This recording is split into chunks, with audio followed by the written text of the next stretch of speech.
All right. Good morning, everyone. Welcome to today's Health and Human Services Committee meeting. The time is 10:31 on July 28th, and call this meeting to order. Clerk, can you call a roll? Legislator Kelly? Here. Legislator Jensen is absent. Legislator Block? Here. Legislator Burtis? Here. Chair Romeo? Here. Thank you all. So our item for today is a presentation from the Health Department on the Bureau of Disease Control. If you two can introduce yourself and your position, and then jump into discussion. Katie Anderson, Commissioner of the Health Department.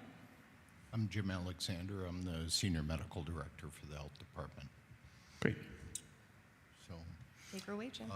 so we're going to talk about the Bureau of Disease Control, which is just a part of the Health Department, a very important part, I think, because when we do what we're doing in the Bureau of Disease Control, you don't know we exist. We work, day and night, 24 hours, to try to stomp out local disease so nobody ever knows about it or is impacted, health-wise. Can you tilt your mic? So, Can you just tilt your mic and bring it in a little bit? The people in the crowd find it hard unless you're really talking to it. very important words here.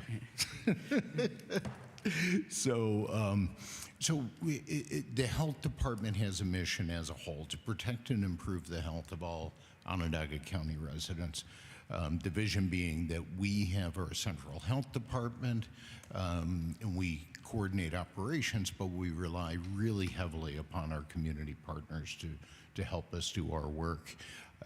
And those are other organizations out in the community that have various funding sources and various missions, whether it be, substance use or reproductive health care or whatever. But we rely really heavily upon our partners out there.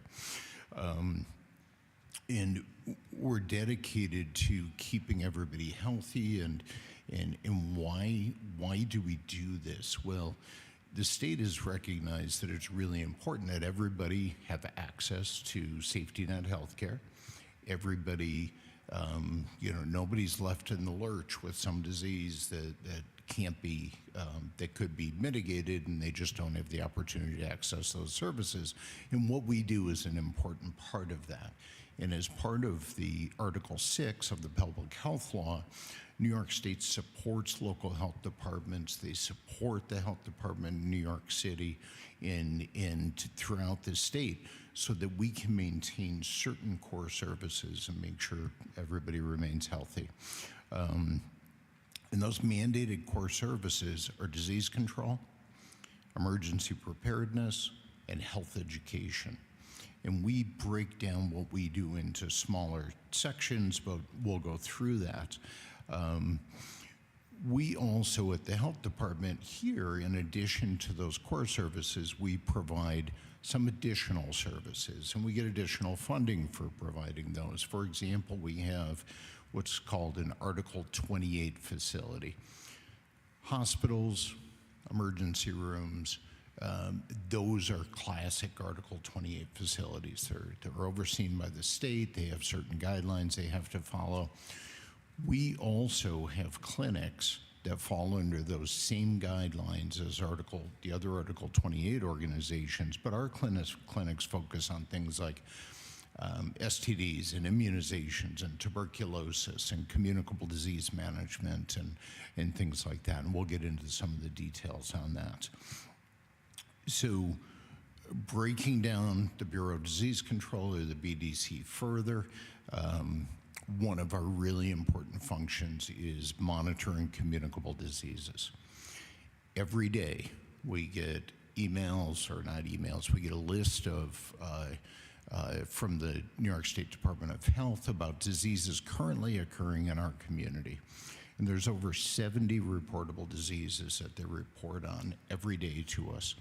We have 2 full-time communicable disease nurses who look at all of those diseases, determine, is this something we need to be concerned about? Is this something we need to investigate further? Or do we need to do some public mitigation work to help prevent this from becoming a bigger problem? And these 2 RNs, they're grant funded, they're mandated by the state, and So they'll get notification of the disease, they'll do investigation, they'll do data collection, they will oftentimes reach out to the patient who may have the disease, and this may include everything from salmonella, it might be a case of pertussis, it might be a case of measles in the community, it might be a daycare reaching out saying, "Oh my gosh, we have a 1-year-old with varicella or chickenpox," and looking for guidance on, how do we manage this? How do we keep this one case from becoming a medical disaster and spreading to multiple compromised individuals, or in some cases, kids who are too young to be vaccinated. Adults who are not well and have compromised immune systems because they have cancer, because they have some kind of autoimmune disease, because they're taking a medication that impairs their ability to respond to diseases like most of us do. So they'll keep track of those diseases. We get reports on what's called arboviral diseases, things like West Nile virus, Triple E, or Eastern equine encephalitis, and tick-borne diseases, things like Lyme disease, which everybody has heard of.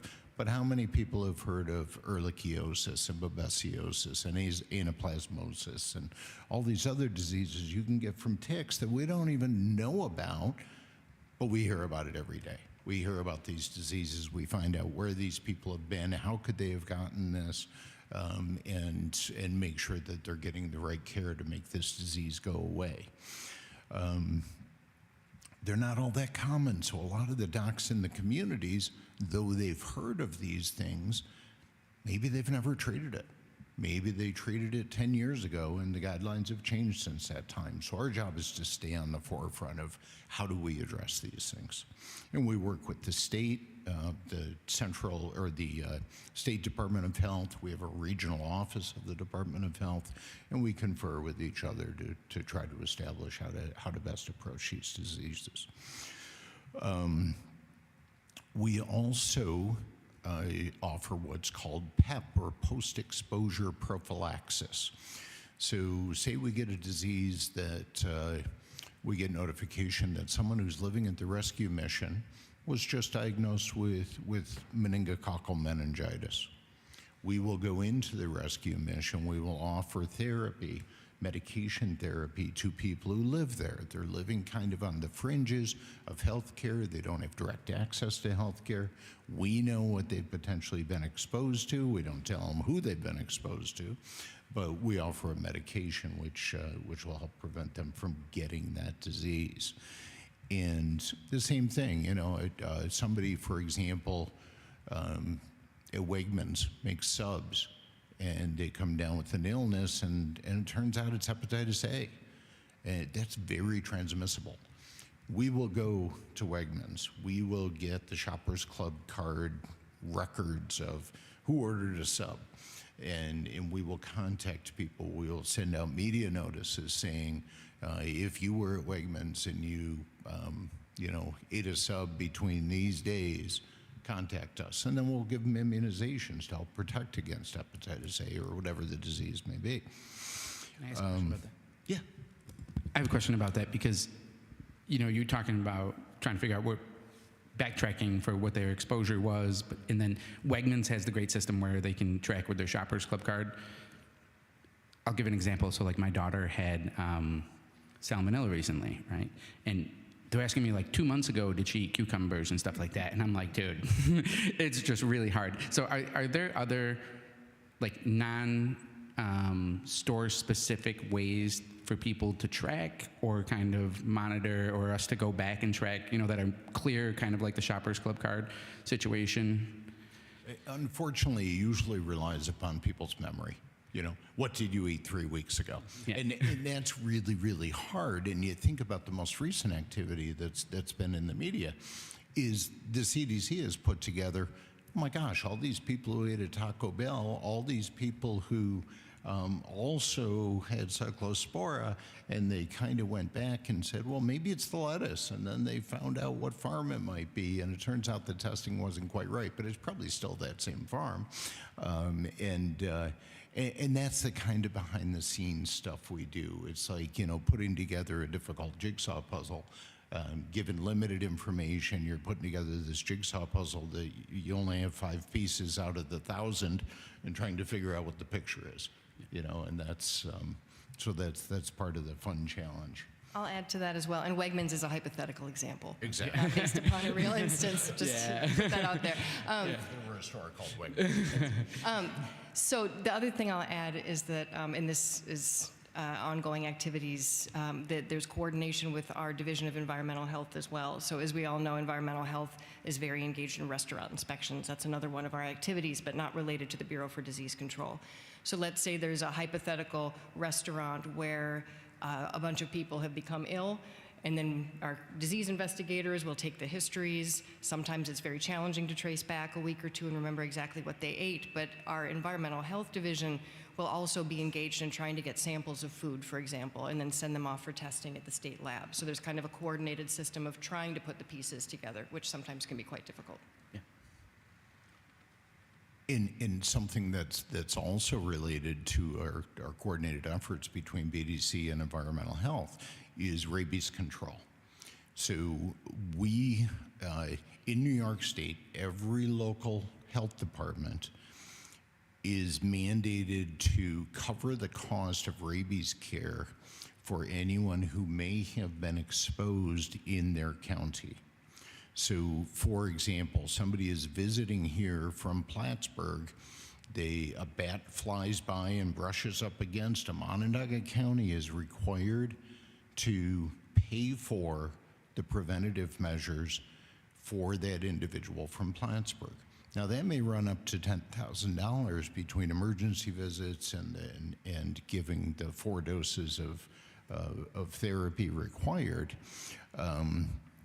But that is a mandate that we have unique to New York State because many states don't cover this. But the reason it's covered is we want everybody to have equal access to disease-preventing therapy so they don't get rabies. Because if you get rabies, you're going to die. And so we want to make sure everybody's getting treated. The way we coordinate here is that our communicable disease nurses have to authorize every individual who's going to get care. Otherwise, you just have people getting this rabies post-exposure prophylaxis in the emergency departments without any gatekeeper. So they take the histories. They find out, is it a suspicious dog? Is it a known dog? Is it a feral cat? Is it whatever? And based on the exposure, they will then authorize and or not authorize that care. And the way that ties into our environmental team is if it is an animal that we have custody of, so basically it's, somebody's personal cat or yeah, this bat flew by me and then I smacked it with a tennis racket and I still have it, okay? Then we take that animal, we send it off to the state testing lab, and they determine if there's rabies or not. And if there's not rabies, you don't need the shots. If there is, you do. And the nice thing is the shots have proven to be 100% preventive in preventing rabies. So our environmental team manages that part of it, and we have animal disease control people who will go out and visit people's homes to see if they can find the dog or whatever the animal might be. So it's BDC is an integral part to the whole health department, even though we may not share the same floor or the same agendas otherwise. So that's communicable disease, a really important function, a mandated function. The next one I want to talk about is our immunization clinic.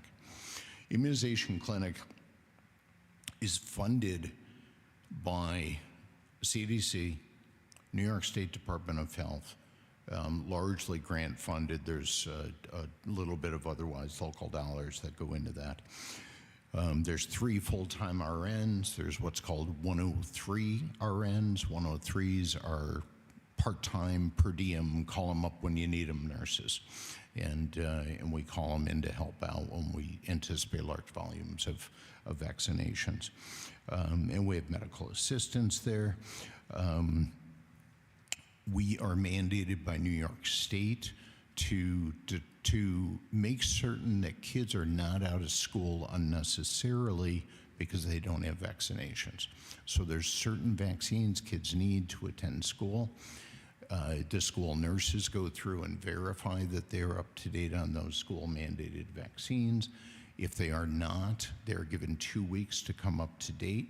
The nurse will then exclude them from school. Once they exclude a student for not being vaccinated, we have a mandate to contact that student, get them vaccinated, either through our clinic or through their regular doc. It's usually through our clinic, and get them back to school. And as soon as they have that shot in their arm, they can attend classes. Okay, so we don't want kids sitting home from school for weeks at a time because they're not vaccinated, and we don't want the risk of unvaccinated kids potentially exposing other kids to disease. We also do immunization, what we call pods, points of dispensing. And so we may go to a school and offer immunizations during like sports physical programs or whatever for kids who don't have access to vaccines. Now, the vaccines are usually funded by CDC. They're usually what's called VFA or VFC vaccines for children. So any kid who does not have private insurance can be vaccinated through Vaccines for Children. So we get the vaccine product for free, which is the expensive part of the equation. There's also a program called VFA, that's Vaccines for Adults, which is more restrictive but still provides vaccines for adults who don't have health insurance. And then we also vaccinate kids with private insurance. And the legislature a couple of years ago approved a program where we are able to bill the individual and or their insurance the cost of the vaccine acquisition, our cost, plus a small fee for immunizing, $30, $25 for one, $30 for two or more. And that allows people to get access to vaccines if they can't get into their private doc for 2 months or whatever, and they got to get back to school. They have to, they're leaving the country. They want to get a polio shot or whatever. We're able to provide that for them, and that's really at no net cost because we recover funds based on that. Our immunization team also responds to public health emergencies. So you may recall 6 years ago, the county was one of the first available COVID vaccine providers. They were out every day vaccinating people, and somebody's got to do it, and we're prepared with training, with inventory to be there in short notice, to be fully functional in short notice. We practice, we train, we are able to set up operations quickly and respond quickly. And so whether it's COVID-19 or it's Mpox or it's hepatitis A or it's measles or whatever, we're prepared to respond to that. So that's the immunization clinic. The next thing we're going to talk about, you may say, is that disease still a thing? It's tuberculosis. And yeah, it's still a thing. It's not a common thing, but there are people in our community with active tuberculosis. And there are people, many, many people, not so much in the US, but around the world, who die every year from tuberculosis. And we have a wonderful, dedicated medical director who is an expert in tuberculosis. He comes in 1 day a week to evaluate and treat patients. He's available 24 hours a day, 7 days a week for questions about patients with TB.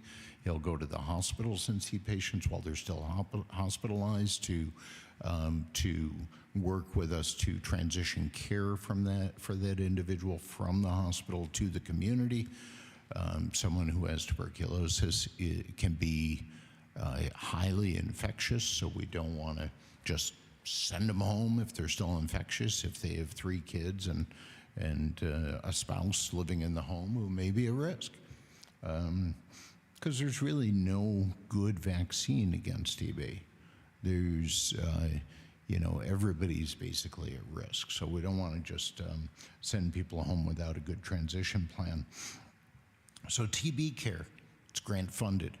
TB is set up such that we will see the patient in clinic, we'll do their evaluation, we'll do their x-rays, we'll do their blood work, we'll give them their medication. By law, the patient cannot see a bill. They cannot have any financial responsibility for their tuberculosis-related care. Now, we can bill Medicaid, we can bill Medicare, we can bill Excellus, we can bill any of the third-party payers and try to recoup some of that funding, the money that we've spent to care for people, but the patients cannot be billed. We don't want a barrier to care. We don't want to have people not get the care they need. And the same is true if I have tuberculosis and I've exposed my household. The county will do the entire investigation of everyone in my household free of charge to make sure they don't have tuberculosis. And that's why we have grant funding for this. It's why the state feels this is so important that they want to participate and make sure it happens. We also this disease is uniquely the therapy is monitored. We do direct observed therapy or video direct observed therapy, meaning we send individuals out to people's homes to watch them swallow their pill every day. And in some cases, we do it by video. But the CDC has made this the standard of care. It is much more effective to ensure compliance if you're watching somebody swallow their pill every day. And if you start taking your meds for TB and then you stop, you might get a resistant organism, and that can be a disaster financially and health-wise. So it's a good investment to watch people swallow their pills, even though it seems silly. We also have consultation agreements with other counties because we in Onondaga County are very uniquely situated to have a tuberculosis expert at our fingertips. This is a disease that is not common anymore, so the number of docs out there who have a lot of experience with it are limited. So we work with other counties using a memorandum of understanding where we provide the care and they pay all the costs. So it's of no cost to Onondaga County, but it's a good service that we can share with others. A question, maybe this is a point I could ask it. So obviously I don't live in this world of health and disease, but as you're listing these off, just question is, well, what is when I say the #1 disease that's on your mind right now, Onondaga County, what would that be? We're going through some of these. I don't have an answer to that, but maybe you do. Syphilis. Syphilis, okay. Yeah. I'd say syphilis or the threat of measles. Measles, Yeah. okay, thank you. Yeah, and we'll get to syphilis. Okay, And great. that's what keeps us up at night. Okay, right, Yeah. that's what I was looking for. Sorry, were you finishing with him or moving on? No, go ahead. Okay. The measles thing is my question with the immunizations. Were there any changes at the federal level that have us having to overcome anything with immunizations? And, are there disease concerns because of immunizations or lack of? So I'm sure we've all heard the communication coming out of Washington relative to immunizations and do we need vaccines for things and all that. And there's been a lot of talk. It's made a huge impact in the public. However, the national recommendations for vaccination have not changed. They tried to change them. The courts have put a stay on that and said you cannot change them. You can't reconstitute the committee that makes all the decisions about what vaccines you should get, which is what was attempted. And they said we're going to rely on the old system, which made up all these vaccine recommendations. So our mandate, our guidelines have not changed. What's changed is parental views about vaccines, community views about vaccines. Do I need this vaccine? I read on Facebook, I don't need this vaccine. I read on Facebook that this vaccine could kill me. And a lot of this is just misinformation and disinformation campaigns that have really distracted from the good science-based recommendations that we've had in place for a long time. I'll add to that as well. So we have not yet had a measles case in Onondaga County, and the state is doing multiple, we are actively monitoring for that, of course, but the state is doing some innovative monitoring techniques like wastewater surveillance. So they detected measles in wastewater, and I think it was Oswego County several months ago, but didn't find a case. And to underscore what Dr. Alexander is saying, so the data are supporting that we still have relatively high vaccination rates for the school-required vaccines here, but that the amount of concern and uncertainty around the vaccines is growing. People reasonably don't know what to think and just want to make the best decision for their kid, and it's a confusing time to try to do that. I'll say we're also unique in the country in that New York State, I think California is the other, that does not allow religious-based school exclusions. We allow medically-based school exclusions, but not religious-based school exclusions. So that really, the result of that is that the vast majority of children are required to have vaccines to be in attendance in school, which is different than the rest of the county. Can I ask a quick question? Of course. Is there anything that we are doing at a local level to help combat that misinformation, or what is typically done, or anything like, or is there anything that works? I don't know if there's anything that works. Time will tell that. But yes, we're doing a lot on the local level. We're doing advertising. We have public health educators out in the community trying to spread correct information. But trying to combat misinformation and disinformation with correct information is an uphill battle. You feel like Syphilis, pushing the rock up the hill in perpetuity, but we keep getting the messaging out there, and we are bolstered, very fortunately, by the New York State mandates about vaccines, and that you can't say, well, I just don't believe. If you want your kid to go to school, even homeschooled kids, by the way, but there's really nobody to keep an eye on this, but even homeschool kids are mandated to be vaccinated. Just a point, not a question. I think in my head, again, as a banker, that COVID really brought this vaccination to a pinpoint, at least in my life, where we were scared as a community, and from there we jumped off into the questioning of the vaccinations. But just a point, for me, that's really where it started this whole discussion again, or just start this discussion, maybe not again, for me, and it was a very interesting time, and then we've kind of jumped off from there. I think you're right, and there was actually, not to get too in the weeds, but there was a really nice study by the Kaiser Family Foundation that just came out last month, and it's looking at how people feel about specific vaccines, whether you are absolutely fine with it, you have reasonable concerns, or you'll never get it. And you can see the trend is people actually in 2026 now feel more supportive of the measles vaccine, but that's in part because we now have the largest outbreak that we've had in recent history, and so people are reminded that measles is a significant disease. But if we look back over the last 3 or 4 years, concern about COVID vaccines, which is not based in science or fact, but it's based in a lot of discussion on multiple platforms, that's grown. And so I think you're right. There's something specific about the experience of COVID and how terrible that was, and the confusion and the chaos that has driven some of this forward still. Oh, thank you.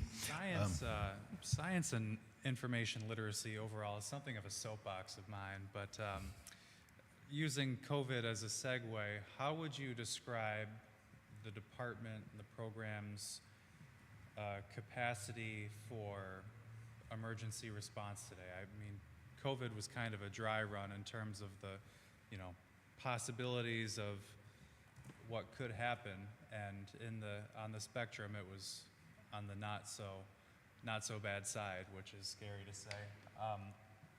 But what is the county involved in terms of facing existential risks, and is there any collaboration with, is emergency management involved in that work? What does that look like? I can comment on that. So we, as you know, we have a Department of Emergency Management who's very active in terms of preparedness across multiple fronts. And the human services, health-related aspects of that are integrated very deeply. There are active preparations, activities, operations that are done across the department, including health and community partners who are health-related and human service-related, as well as within our department, as Dr. Alexander mentioned. Preparedness is one of our core functions. It's a mandated function and a grant-supported function. So we have dedicated staff who are involved in making sure that we're all familiar with incident command, how you would set up a pod for an emergency response. So it's an ongoing exercise and a state of mind for us, because I think I wasn't around for COVID, and I really appreciate what the department did during COVID, but we want to be prepared when the next thing comes up. The other thing I would point out is we are prepared, we're intellectually prepared, we're trained, we're ready to go, but we don't have as many nurses as we used to. We used to have a lot of nurses, and COVID changed nursing, not only for us, but nurses across the country. The numbers are down. We try to recruit. We do a really good job of retaining, but it's a tough market out there, and it's not one that we're experiencing alone, but we have to remain competitive in our ability to attract and retain people. So let's talk about the Sexual Wellness Center. This is probably the greatest contact that we have with the community. We operate a walk-in clinic downstairs in the Civic Center. We offer services relative to sexual wellness at low cost or no cost. We accept all third-party insurances almost. We accept Medicaid, Medicare. But for people who come in and don't have insurance, we're going to see them, we're going to test, and we're going to treat. And if they don't have money for medication, we're going to give them medication, because gonorrhea and chlamydia and syphilis and HIV, as well as other things like, Mpox and MGen and trichomonas and other things that are out there. But they have real costs. They have really costs relative to their threat to the community. And we want to make sure that everybody gets access to care, that gets appropriately cared for, that they get the appropriate testing done and the right medications to treat their disease. And we have a clinic that's open 5 days a week, all day long. And like I said, we send out bills to insurance companies, but for people who either don't have insurance or say they make below the poverty line, or even they make over the poverty line, but they have a big family or whatever, we have a sliding scale so that people who may not have the resources can still get care.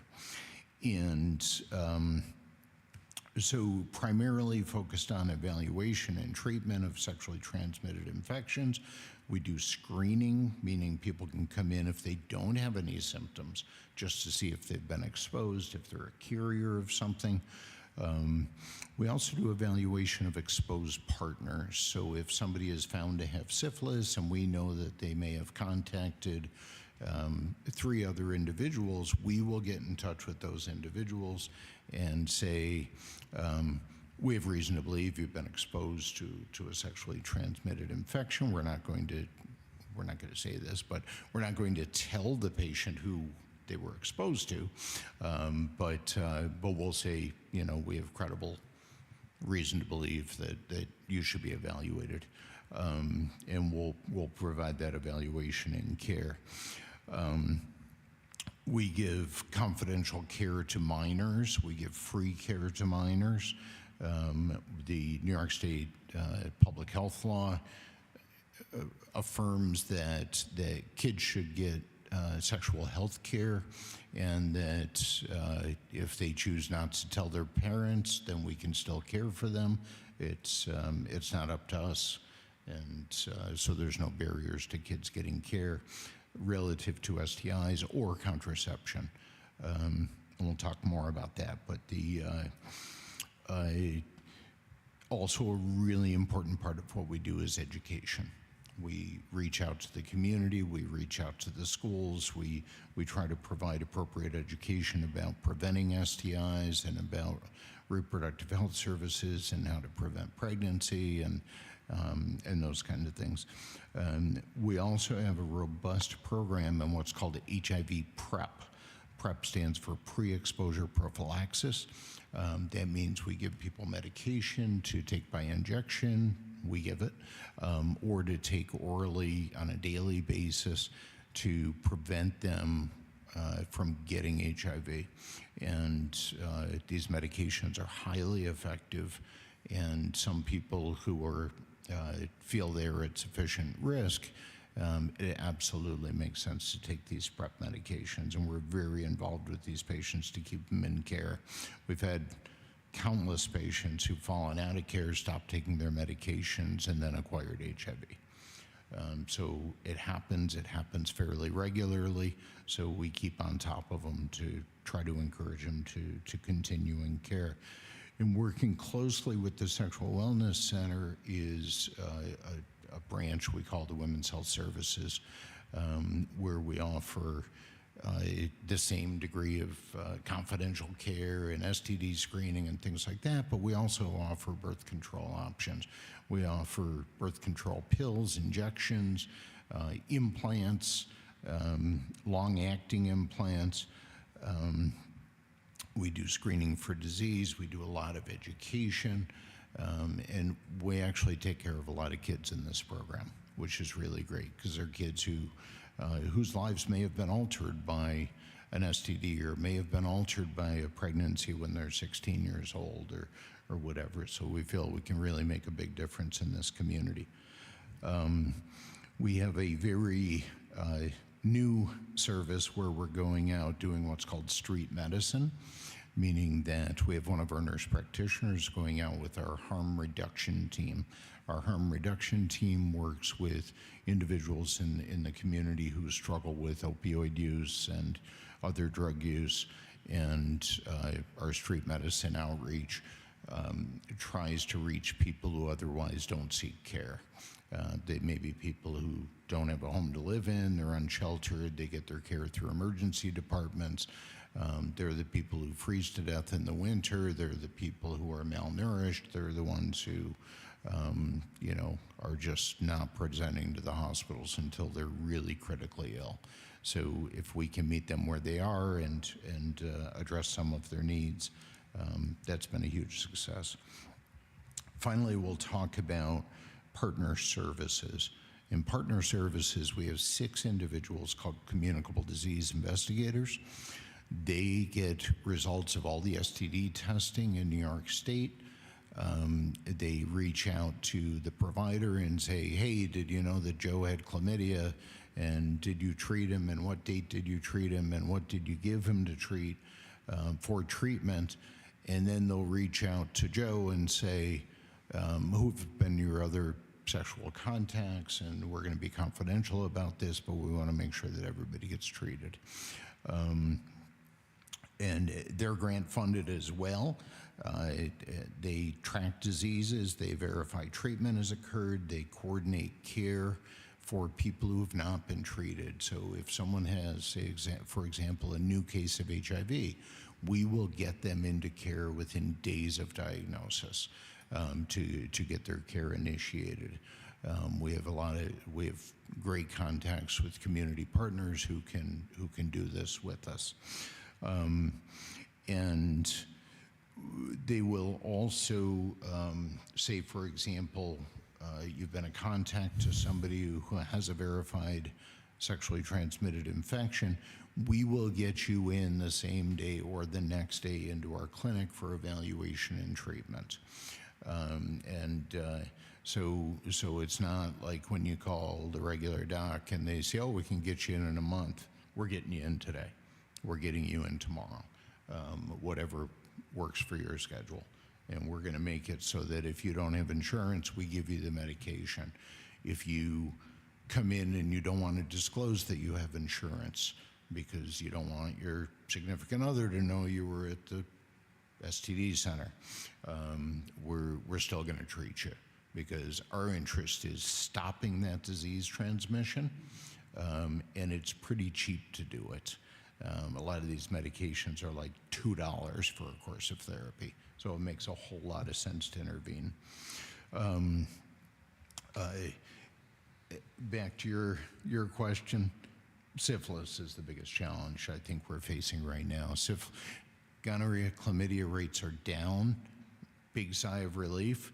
Unfortunately, syphilis is way up, and HIV is higher than it's been. And we're doing a lot relative to education. We're doing a lot relative to investigation. We've been studying syphilis and saying, how could this be? And when, especially in these pregnant women, they're getting care. How could we not know about this? How could we not treat it? Well, it turns out there's a segment of our community who is especially at risk for syphilis in pregnancy. And it is people who are unsheltered, people who don't have stable housing, people who are using opioids, people who have fragmented obstetric care, they don't have transportation to get to care, they got a house full of kids and they can't get away from the house to get to care.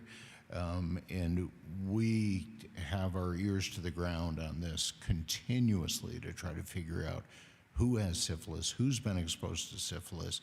Let's make sure they're fully treated before they deliver. Let's prevent a fetal death. Let's prevent a deformity. Let's prevent a deafness or a neurologic abnormality or those kind of things. And we can do that with appropriate care.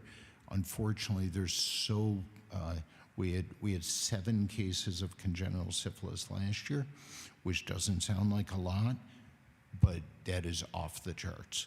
That's a huge number, and when you consider the potential implications of syphilis in pregnancy, that's a huge opportunity for us, and we're making changes. We're aggressively pursuing this. We're getting people treated. I'm on the phone with other medical directors and doctors and things like that about how do we treat these people and ensure they're fully treated, and how do we minimize the risk of disease. So that's one of our big challenges. HIV is a challenge which we're addressing with PrEP, and we're working with community partners. Dr. Anderson referred to vaccine preventable diseases like measles, and that's a big concern. Vector-borne disease is on the rise, so ticks and mosquitoes, and we have a definite firm plan in place to address that. And then the international threats, things like Ebola, things like measles, things like polio. There's things in the world that you thought were probably biblical, like leprosy, and it still exists out there. So, these things coming into our community are a risk. We're trying to mitigate that risk. So, in conclusion, Bureau of Disease Control, we're most interested in getting people into care, giving them the care they need, trying to be financially responsible in that care, but we don't want barriers to care. We do have a strong focus on sexual wellness, disease prevention with immunizations, medications to prevent STIs. We want to treat people to minimize transmission, and we want to educate people, and that's a critical component. You're not able to avoid what you don't know, right? So that's kind of BDC activities in a nutshell, and we're happy to address any questions or clarify anything. Questions? Is it true that HIV has been functionally cured? I've read some interesting things on that front in terms of, you know, histological cures and the ethical challenges that presents in individuals. Unfortunately not. We're at the point where you can get medication for your HIV. We're at the point where the virus can be undetectable in your bloodstream. And some will refer to that as a cure if you keep taking the medication. Unfortunately, while you may not transmit that virus to anybody else, and you may not have any direct HIV-related implications because the virus is undetectable, you're still going to be at a higher risk of getting other infections. You're still going to be at a higher risk of getting premature heart disease and dying prematurely. And then on the nursing front, I know several years ago we had a scholarship program, and having done some research on that more recently, it seems like we have allocated all that funding. Has there been any follow-up in terms of success with that program and potential to revitalize it going forward? Yeah, so we are continuing to look at that. There was, when I came in, there was also COVID funds that were allotted to healthcare workers, including our nurses, and that is no longer active. The challenge with nurses, as we all know, is a nationwide challenge. There's a shortage. There are very high-paying opportunities that are challenging for any county, any location to compete with. So we're continuing to look at ways that we can try to make the work more appealing, and we're also looking at ways that we can leverage the nurses that we have efficiently, streamline care, things like that. So yeah, continuing to look at that. Since I have you, and I represent the 3rd District, which has the Cicero Swamp in it, just for one moment, if you could, because I deal with it every year. People say spray, baby spray. They don't quite understand why we don't spray without the test results in West Nile virus and such.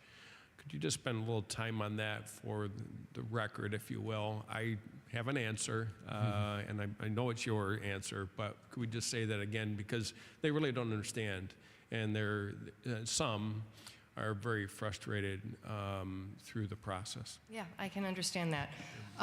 And we are likely heading into that season again, unfortunately. So we are unique in the state. There may be one or two others that consistently have a detectable burden of these viruses in their mosquitoes. So not all counties do weekly mosquito sampling. We're one of them that do.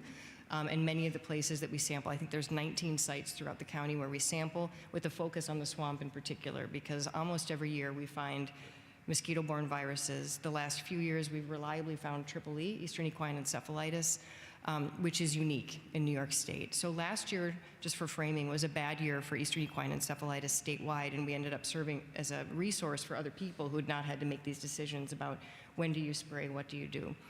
So every year for us, and the way that I try to message around this is I don't want people to feel like when we finally find a positive pool, something has switched and all of a sudden people need to panic. I think that it's likely something that we have every year, may already have it now, but you don't spray all the time because, one, it doesn't completely knock down the problem, and two, it may ultimately cause some resistance in the mosquitoes, in which case it would not work at all.